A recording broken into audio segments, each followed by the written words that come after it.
আপনি চিন্তা করতে পারছেন যে সর্বোচ্চ 4% মানে ব্যাংক রেটে আপনি আপনার ব্যবসার জন্য আপনার ইনোভেটিভ আইডিয়ার জন্য আপনি লোন পেয়ে যাবেন।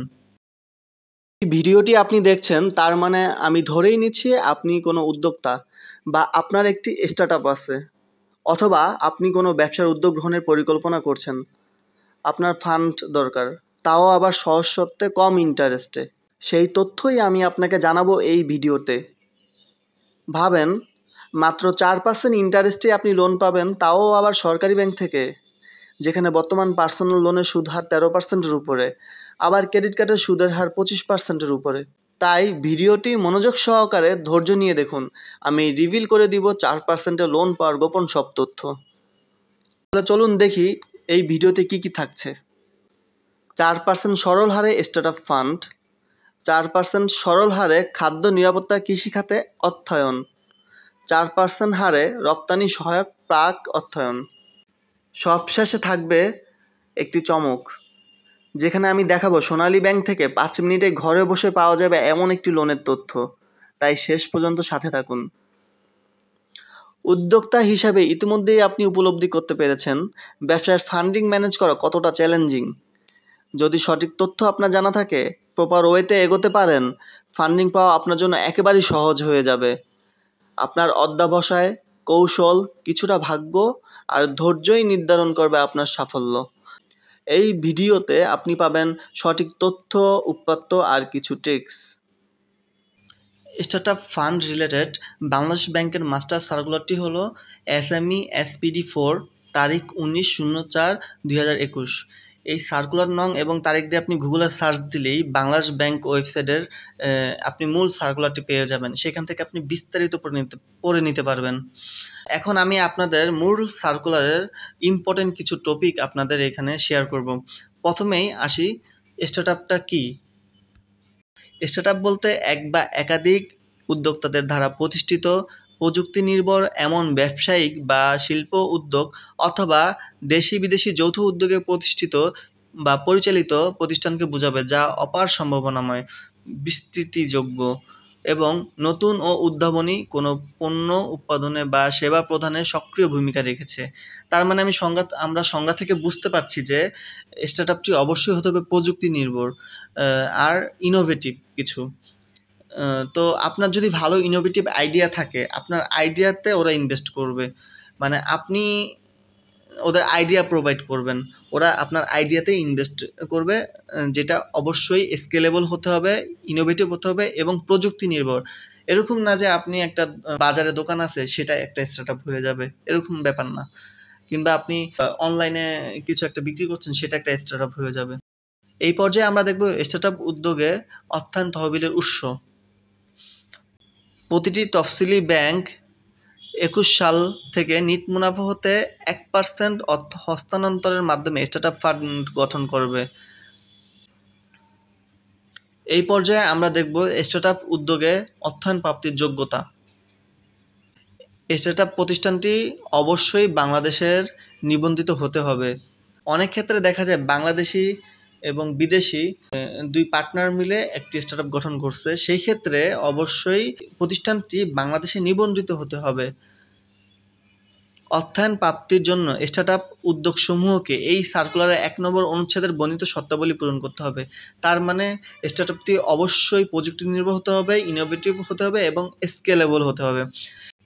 স্টার্টআপ উদ্যোগ নিয়ে কার্যরত বিদ্যমান প্রতিষ্ঠান অর্থায়ন সুবিধা প্রাপ্য হবে। তবে বিদ্যমান প্রতিষ্ঠানের কার্যকাল নিবন্ধনের সময় হতে অনধিক 12 বছরের মধ্যে থাকতে হবে। আগ্রহী উদ্যোক্তা বা উদ্যোক্তাগণের বয়স সর্বনিম্ন 21 হতে হবে।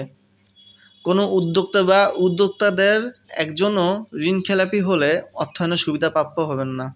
চলুন এবার দেখি স্টার্টআপ উদ্যোগের প্রদত্ত ঋণ বা বিনিয়োগ সীমা।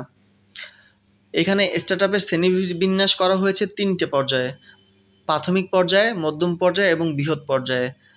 কোনো প্রতিষ্ঠান যদি নিবন্ধনের তারিখ হতে 2 বছরের কম সময় কার্যকাল হয়, সেটি প্রাথমিক পর্যায়ে পড়বে। আর এক্ষেত্রে এই প্রতিষ্ঠানটি সর্বোচ্চ ঋণ পাবে 2 কোটি টাকা।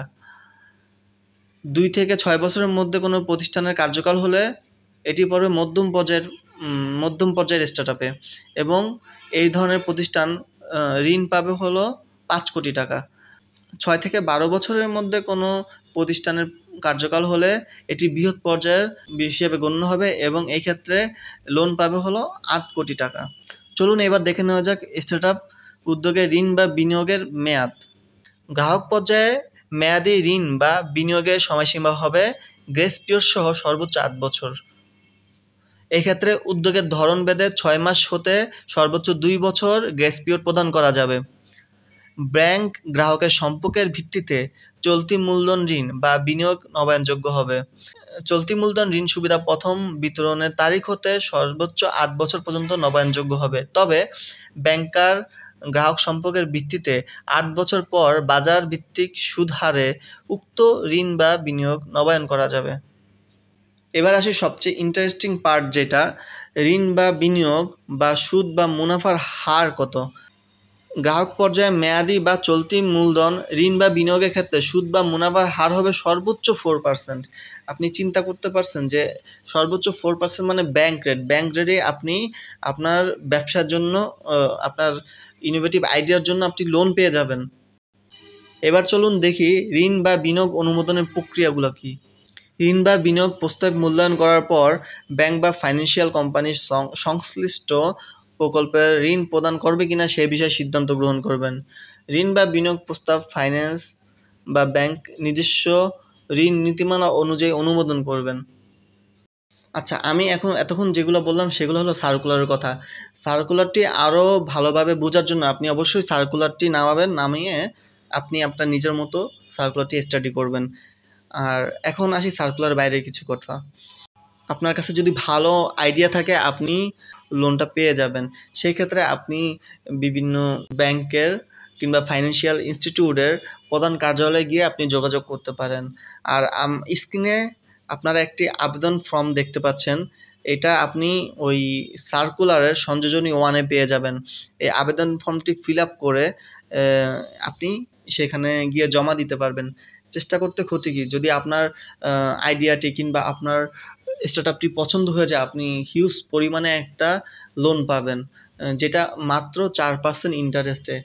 নর্মালি দেখা যায় আপনি যখন কোনো অ্যাঞ্জেল ইনভেস্টরের কাছে স্টার্টআপ ফান্ডের জন্য যান, তখন তারা কিন্তু অধিক পরিমাণে শেয়ারের পোর্শন আপনার কাছ থেকে দাবি করবে, কিন্তু এই ক্ষেত্রে মাত্র 4% যেহেতু পেয়ে যাবেন, সেহেতু আপনাকে একটু কষ্ট করতে হবে, একটু ধৈর্য ধরে আপনাকে লেগে থাকতে হবে। এই ক্ষেত্রে প্রতিটা ব্যাংকই প্রতি বছর তাদের প্রফিটের 1% এই স্টার্টআপ ফান্ডের জন্য বরাদ্দ রেখে দেয়। তো সেই ক্ষেত্রে আপনি ট্রাই করতে দোষ কী? আপনার ভাগ্যে থাকলে, আপনার চেষ্টা থাকলে, ধৈর্য থাকলে হয়েও যেতে পারে। আমার ইচ্ছে ছিল এই ভিডিওতেই আমি 4টা লোন কভার করব, কিন্তু সবগুলা লোনের বর্ণনা দিতে গেলে এই ভিডিওটা খুব বড় হয়ে যাবে। সেজন্য আমি নেক্সট ভিডিওতে বাকি লোনগুলা কভার করব। ইভেন আরও এরকম অনেক লোন আছে যেগুলা একজন রিক্সা চালক থেকে শুরু করে ফেরিওয়ালাও নিতে পারে। সেটা বাংলাদেশ ব্যাংকের অর্থায়নে। ইভেন কর্মজীবী মহিলারাও নিতে পারে। তো এরকম আরও অনেকগুলো লোন আছে, ক্যাটাগরি আছে যেগুলো আমরা জানি না দেখে আমরা সেই জায়গা পর্যন্ত পৌঁছাতে পারি না। সেই নলেজগুলো আমি আপনাদের প্রোভাইড করতে থাকবো।